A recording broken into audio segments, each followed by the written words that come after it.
이 세상에 인생 지도는 없습니다. 만약 인생 지도가 있다면 그 지도를 가진 사람은 고민할 필요가 없을 겁니다. 어디로 가면 되는지 다 알기 때문이겠죠. 하지만 세상에 그런 지도는 없습니다. 하지만 우리가 인생 지도가 없다고 해서 방황해서는 안 됩니다. 왜냐하면 우리가 인생 지도는 없지만 길은 알고 있기 때문입니다. 길은 예수님이십니다. 예수님이 내가 곧 길이요 진리요 생명이라 말씀하셨기 때문에 우리는 방황하지 않고 예수님을 따라가면 되는 것입니다. 우리가 무슨 일이 있어도 이 땅에 살다가 넘어지고 환난을 당하고 어려움을 당할 때 길이 어디에 있나 이런 생각이 드는데 예수님이 길이시다. 예수님을 붙잡으면 내가 살 수 있다. 이런 마음을 가지시면 다시 일어나고 방황에서도 벗어날 수가 있습니다.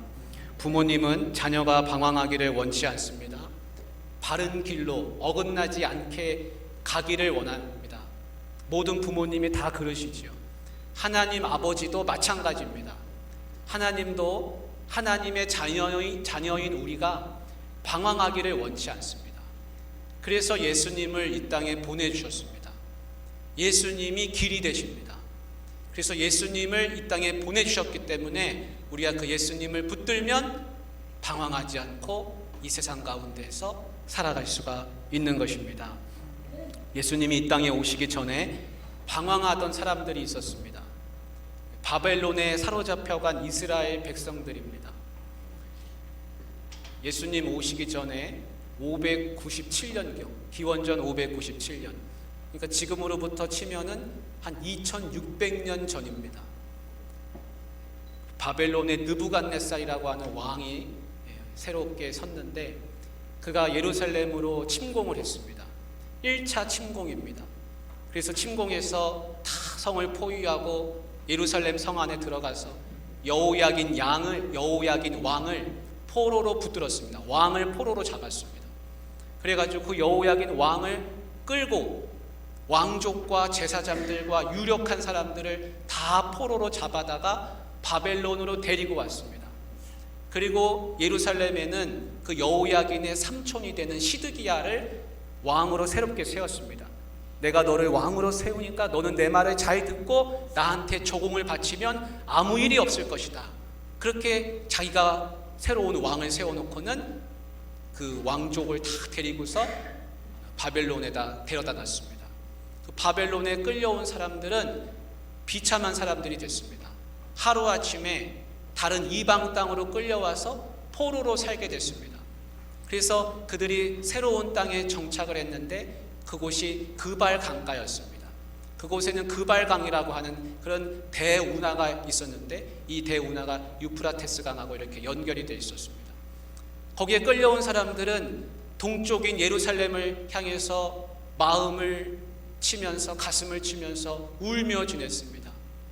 이제 성전도 없고 왕궁도 없고 나라도 없어졌습니다. 그래서 그발강가에 나가서 울면서 그렇게 지내고 또 하나님께 부르짖고 살게 됐습니다. 에스겔도 오늘 성경 우리가 에스겔을 읽었는데 에스겔도 이때 끌려온 사람들 중에 한 사람입니다. 에스겔은 제사장 집안에서 태어났습니다. 그래서 그는 제사장입니다. 그런데 성경에 보면 제사장은 나이가 30살이 되면서부터 제사장의 임무를 해야 됩니다. 제사장 역할을 해야 됩니다. 그런데 에스겔서 1장 1절을 보면 어떻게 시작하냐면 30째 해에 이렇게 시작합니다. 그러니까 에스겔이 30살이 됐다라는 것입니다. 30살이 되면 제사장 일을 해야 되는데 지금은 포로로 끌려와 있습니다. 여기는 이방 나라입니다. 제사장으로서 일할 수 있는 성전도 없습니다. 그발 강가입니다. 가슴을 치면서 에스겔이 방황하게 됩니다. 그런데 하나님은 에스겔이 방황하도록 그냥 두시지 않습니다. 제사장의 일은 할 수 없게 됐지만 에스겔에게 새로운 일을 맡기셨습니다. 그게 뭐냐면 하나님의 말씀을 대언하는 예언자로 세우신 것입니다. 사랑하는 성도님들, 성경에는 살다가 소망이 끊어져서 울며 지내는 사람들의 이야기가 참 많습니다. 그런데 그들이 평생을 울며 살았는가? 그렇지 않습니다. 하나님은 우는 자녀의 눈물을 닦아주시고 그 사람을 다시금 회복시키시고 일어나게 하셔서 새로운 일을 시작하게 하십니다. 여러분, 내가 울며 지낼 때가 있습니다. 방황할 때가 있습니다. 소망이 끊어질 때가 있습니다. 그런데 하나님은 나를 그냥 그렇게 울게 내버려 두지 않으십니다. 하나님이 나에게 하시는 말씀은 일어나라는 겁니다. 내가 너를 통해서 새로운 일을 시작하리라.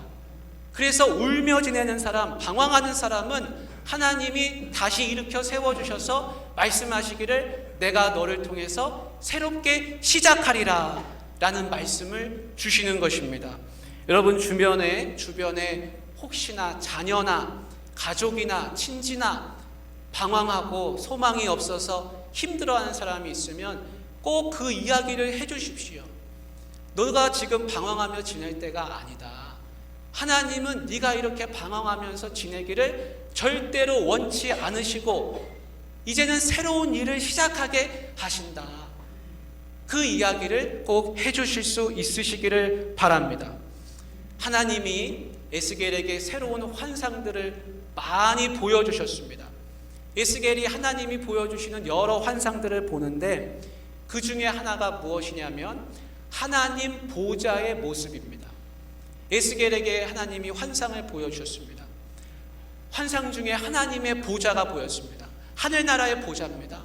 근데 그 보좌를 에스겔이 보고서 에스겔서 1장 28절에 이렇게 적었습니다.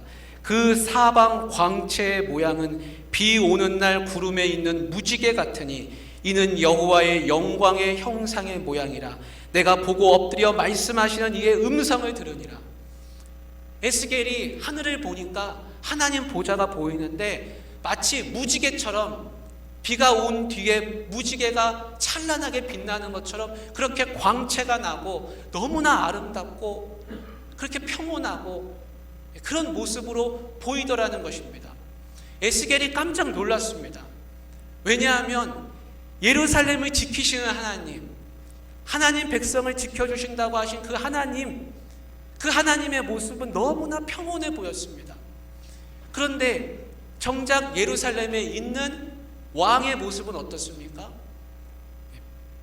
비참한 모습이 됐습니다. 이방 나라 왕이 새로운 왕을 세우고 이전에 있던 왕을 포로로 잡아가지 않았습니까? 세상 군왕의 모습은 엎어지고 뒤집어져도 하나님 보좌는 영원하시구나, 평온하시구나. 에스겔이 그것을 깨달았습니다. 여러분, 세상 군왕은요 엎어질 수 있습니다. 뒤집어질 수도 있습니다. 세상은 흥망성쇠가 끊임없이 일어납니다. 그렇지만 하나님의 보좌의 모습은 너무나 고요합니다. 에스겔이 거기서 그렇지, 세상은 엎어져도 하나님은 살아계시지 라는 것을 깨닫게 되었습니다.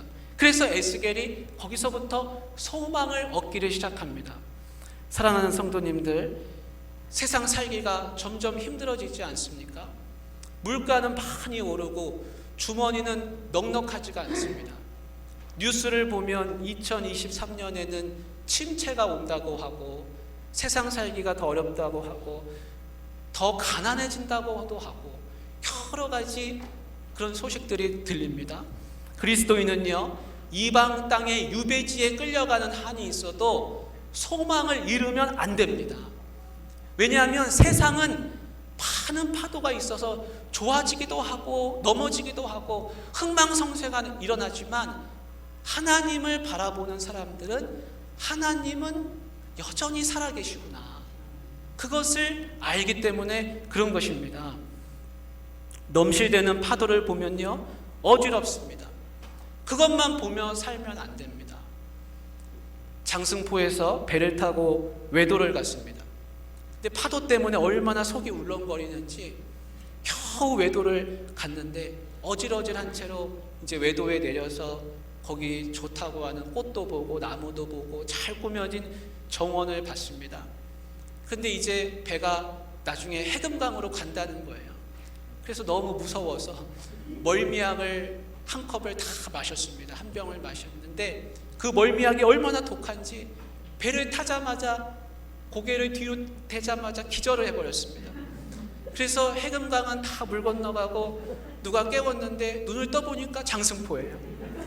근데 하나도 아쉽지가 않고 너무 잘 지나갔다. 집에 오기를 참 다행이다. 이런 생각이 들었습니다. 여러분, 세상은 멀미가 날 정도로 어지럽습니다. 그것만 바라보면 안 됩니다. 소망을 갖기가 어렵습니다. 우리는 하늘 보좌를 보고 희망을 얻고 살아가는 하나님 백성인 줄 믿으시기를 바랍니다. 에스겔이 바벨론에 끌려온 지가 12년째가 됐습니다. 어느 날 어떤 사람이 예루살렘에서 급히 도망을 왔습니다. 그러고는 에스겔을 찾아왔습니다. 그러고는 예루살렘의 소식을 전해주는데 무슨 소식이냐 하면 바벨론 왕이 이전에 세웠던 그 시드기야 왕이 바벨론을 배신했다는 겁니다. 그래서 느부갓네살 왕이 화가 너무 많이 나서 예루살렘을 2차 침공을 했습니다.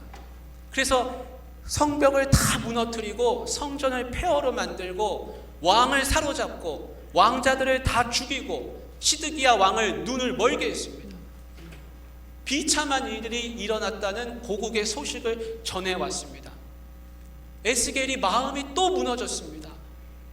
나중에 돌아갈 줄 알았는데 더 비참한 안 좋은 소식이 너무나 가슴 아픈 이야기가 왔습니다. 이제는 희망이 더 없어진 것입니다. 그런데 바로 이때 하나님이 에스겔을 강권적으로 이끄셔서 한 골짜기로 데려가십니다. 그게 오늘 우리가 읽은 말씀입니다. 하나님이 에스겔을 어둡고 침침한 골짜기로 데려가셨습니다. 그곳에는 마른 뼈들이 셀 수 없이 많이 있었습니다. 하나님이 에스겔에게 물으십니다. 에스겔아, 이 뼈들이 능히 살 수 있겠느냐? 그래서 에스겔이 대답합니다. 주 여호와여, 주께서 아시나이다. 에스겔이 얼렁뚱땅 대답했습니다. 애매모호하게 대답했습니다. 근데 하나님이 에스겔에게 또 말씀하십니다. 에스겔아, 마른 뼈에게 말해라. 너희 마른 뼈들아, 여호와의 말씀을 들을지어다. 에스겔이 아니 하나님, 어떻게 이 마른 뼈들이 하나님의 말씀을 들을 수가 있습니까? 마음속에서 그런 생각이 솟아납니다. 여러분, 어떻게 마른 뼈가 하나님의 말씀을 들을 수가 있겠습니까? 에스겔 자신이 먼저 의심을 버려야 했습니다. 마른 뼈도 하나님의 말씀이 선포될 때 듣는구나 라고 믿음을 가져야 했습니다. 하나님이 또 말씀하십니다. 에스겔아, 이 마른 뼈들에게 말해라. 내가 생기를 너희에게 들어가게 하리니 너희가 살아나리라. 너희 위에 힘줄을 두고 살을 입히고 가죽으로 덮고 너희 속에 생기를 넣으리니 너희가 살아나리라. 또 내가 여호와인 줄 너희가 알리라. 그래서 에스겔이 마른 뼈에게 선포했습니다. 그대로 전했습니다. 그러자 놀라운 일들이 일어납니다. 마른 뼈들이 일어납니다. 일어나더니 소리가 나서 막 일어나더니 자기들끼리 서로 붙는 겁니다. 결합이 되는 것입니다. 연결됐습니다. 그 뼈에 힘줄이 생겼습니다. 살이 오르고 가죽이 덮였습니다. 하지만 아직 사람의 모양이지만 생기가 들어가지 않았기 때문에 살아있지는 못했습니다. 다시 외쳤습니다. 생기야, 사방에서부터 와서 이 죽음을 당한 자에게 불어서 살아나게 하라. 그러자 그들이 다 같이 일어나더니 하나님의 큰 군대를 이루었다라고 합니다. 그리고 드디어 하나님이 이게 다 무슨 뜻인지를 설명해 주셨습니다. 에스겔아, 이 뼈들은 이스라엘 족속인데 그들은 스스로 말하기를 우리는 뼈가 말랐고 소망이 없어졌으며 이제는 다 끝났다, 멸절했다 라고 말하는데 너는 그들에게 가서 말해라. 내 백성들아, 내가 너희 무덤을 열고 너희를 그 무덤에서 나오게 하리라. 이스라엘 땅으로 다시 돌아가게 하리라. 내가 무덤을 열고 너희를 거기에서 나오게 한즉 너희는 내가 여호와인 줄을 알리라. 하나님이 그렇게 말씀하세요. 살아나게 하시겠다고, 무덤을 열고 다시 살게 하시겠다고 하십니다. 사랑하는 성도님들, 하나님은 무덤 속에 갇힌 자들, 이미 소망이 끊어진 백성들을 다시 살려내시겠다고 하십니다. 살면서 두려움을 만날 때가 있습니다. 어려움을 만날 때 있습니다. 소망이 보이지 않을 때도 있습니다. 무덤에 들어가 있는 것처럼 앞이 캄캄할 때도 있습니다. 그런데 그때 하나님이 주시는 말씀은 너는 그냥 죽어라가 아니에요. 너는 다시 일어나라. 무덤 문을 열고 나와라. 내가 생기가 들어가게 하겠다. 내가 다시 회복시키겠다. 여러분, 이것이 하나님의 뜻입니다. 인생 지도에 나와 있지 않은 길을 하나님이 열어가시는 줄 믿으시길 바랍니다. 마른 뼈가 어떻게 살아납니까? 하나님의 말씀이 선포될 때입니다. 하나님의 영이 임할 때입니다. 하나님의 영이 충만해야 살아나는 것입니다. 살다 보면 광야 같은 그런 시간이 있습니다. 광야를 만나면 우리는 좌절합니다. 우리의 마음이 가난해집니다. 물도 먹을 것도 쉽게 구하지를 못합니다. 근데 여러분, 이스라엘 백성이 어디에서 하나님을 예배하기 시작했습니까? 여러분, 성경을 읽어보신 분은 알 겁니다. 광야에서부터 하나님을 예배했습니다. 광야에서 성막을 처음 만들었습니다. 그리고 그 광야 성막에서 하나님을 예배했습니다. 가장 살기가 힘든 곳에서, 가장 궁핍한 곳에서, 가장 아무것도 찾을 길이 없는 그런 곳에서 하나님을 찾고 예배하기를 시작했습니다. 광야에서는 목축을 하기 어렵습니다. 하지만 하나님은 광야에서 하나님 백성을 기르십니다. 적은 물로도 살아남고 모래바람을 이겨내는 법을 가르쳐 주십니다. 하나님은 오늘날 무엇을 원하십니까? 마른 뼈 같은 내 인생이 다시 살아나기를 원하십니다. 마른 뼈 같은 내 가정이 다시 일어나기를 원하십니다. 건조하고 살아있지 않고 너무나 척박하고 앞이 보이지 않고 무엇을 해야 할지 모르겠고 어떤 결정을 해야 될지 어디로 가야 될지 내 인생이 잘 될지 잘 살 수 있을지 내 미래가 좋을지 보이지 않을 때 하나님은 너는 그냥 그렇게 살아라 하지 않으시고 하나님의 영이 충만해져서 소망을 잔뜩 갖고 일어나라 그렇게 말씀하시는 줄 믿으시기를 바랍니다. 예수님은 우리를 위해서 오셨는데 우리를 살리기 위해 오셨습니다. 예수님이 죽으신 것도 내가 살기 위해서입니다. 성경 어디를 봐도 다 내가 살아난다라고 말씀하고 있습니다. 여러분, 그대로 주저앉으시겠습니까? 아니면 말씀을 붙들고서 일어나시겠습니까? 살아나시겠습니까? 살아나라! 이것이 하나님의 명령입니다. 나는 나이가 들어서 이제 생기가 없습니다. 아닙니다. 하나님이 주시는 생기는 나이를 차별하지 않습니다. 나는 너무 늙었습니다. 아닙니다. 나이가 들어도 구별하지 않고 차별하지 않고 하나님의 영이 임하면 생기가 살아납니다. 여러분, 세계적인 베스트셀러 작가인 피터 드러커가 그랬습니다. 내 인생의 전성기는 66세부터 86세였다 그랬습니다. 여러분, 여기 아직 전성기가 안 온 줄 아시기 바랍니다. 일이 안 풀려서 방황하고 바라던 소망이 좌절되고 육신의 고단함으로 뼈가 마르는 것 같은 분이 계시다면 이 말씀을 붙드시고 다시 일어나셔서 생기가 가득한 분이 되어서 이 예배당을 나가실 수 있기를 바랍니다.